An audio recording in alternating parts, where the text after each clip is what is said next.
भारत एक ऐसा देश जहां हर श्वास में आस्था बसती है, जहां मिट्टी में इतिहास की गंध है और हर नदी में बहती है संस्कृति की आत्मा।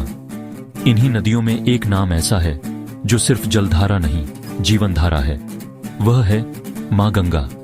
कहा जाता है जब धरती पर जीवन पहली बार मुस्कुराया, तब किसी झरने की पहली बूंद ने गंगा का रूप लिया होगा।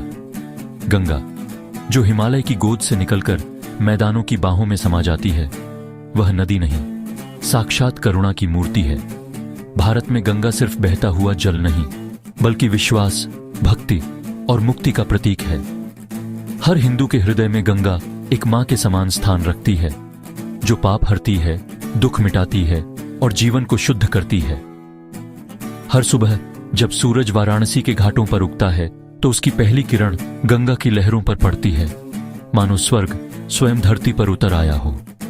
गंगा केवल नदी नहीं, बल्कि संपूर्ण मानवता की आत्मा है, जो यह सिखाती है कि प्रवाह ही जीवन है और शुद्धता ही अस्तित्व की सबसे बड़ी साधना। हजारों साल पहले जब धरती पर अधर्म बढ़ गया था, तब एक तपस्वी ने संकल्प लिया कि वह अपने पूर्वजों की आत्माओं को मुक्ति दिलाएगा। वह थे राजा भगीरथ। भगीरथ ने वर्षों तक कठोर तप किया। उनकी भक्ति से प्रसन्न होकर ब्रह्मा जी ने कहा, गंगा पृथ्वी पर उतरेगी, पर उसका वेग इतना प्रबल होगा कि समूची धरती डूब जाएगी। तब भगीरथ ने भगवान शिव से प्रार्थना की। महादेव ने अपनी जटाएं खोली और उनमें उतरती हुई गंगा को थाम लिया। जब गंगा का जल पहली बार शिव की जटाओं से बहकर धरती पर आया, तो पृथ्वी ने स्वर्ग का स्पर्श महसूस किया। वही दिव्य जल आज मां गंगा कहलाता है। कहते हैं गंगा का प्रवाह सिर्फ पानी का नहीं, बल्कि शिव की जटा से उतरी करुणा का प्रवाह है। भगीरथ के तप का परिणाम है कि आज भी हर भक्त गंगा की गोद में मुक्ति की अनुभूति करता है। मां गंगा त्रिपथगा, जो स्वर्ग में मंदाकिनी है, पाताल में भागीरथी और पृथ्वी पर हमारी मां गंगा।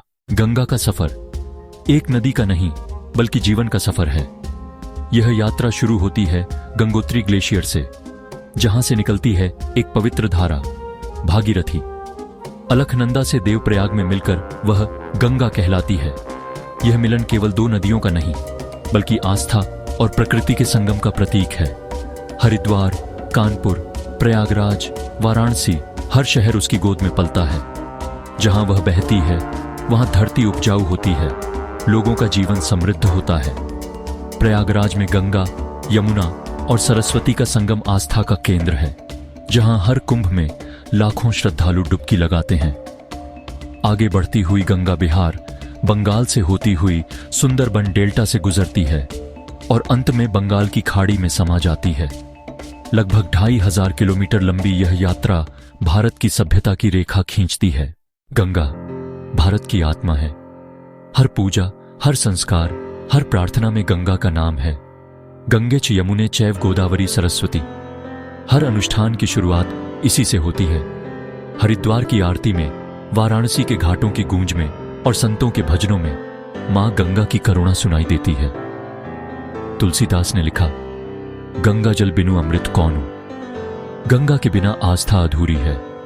वह विवाह से लेकर अंतिम संस्कार तक हर जीवन चक्र का हिस्सा है। वह संस्कृति को जोड़ती है, भारत को एक सूत्र में बांधती है। लेकिन आज वही गंगा पुकार रही है। वह मां जो हमें जीवन देती थी, अब खुद जीवन के लिए तड़प रही है। उसकी लहरों में अब कचरा है, उसकी गोद में रासायनिक जहर है, फिर भी वह बह रही है, क्योंकि मां कभी रुकती नहीं।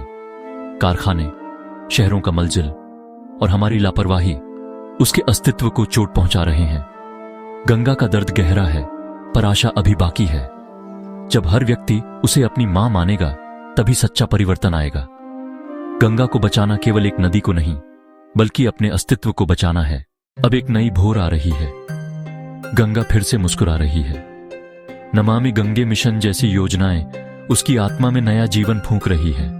लोग जाग रहे हैं, बच्चे, युवा, महिलाएं सब आगे बढ़ रहे हैं। घाटों की सफाई हो रही है, फूलों की जगह हरियाली लौट रही है। यह केवल नीति नहीं, भावना है, एक जन आंदोलन जो कहता है, गंगा हमारी मां है, हम उसकी संतान। गंगा का पुनर्जागरण भारत की आत्मा का पुनर्जन्म है गंगा। वह जो सदा बहती रही, सदा देती रही। उसकी लहरें हमें यह सिखाती हैं कि जीवन भी तभी सुंदर है जब वह दूसरों के लिए बहता है। अब हमारी जिम्मेदारी है कि हम गंगा को वही लौटाएं जो उसने हमें दिया, शुद्धता, भक्ति और जीवन। जब गंगा स्वच्छ होगी तो भारत फिर से चमकेगा, क्योंकि जब तक गंगा बहती रहेगी भारत जीवित रहेगा।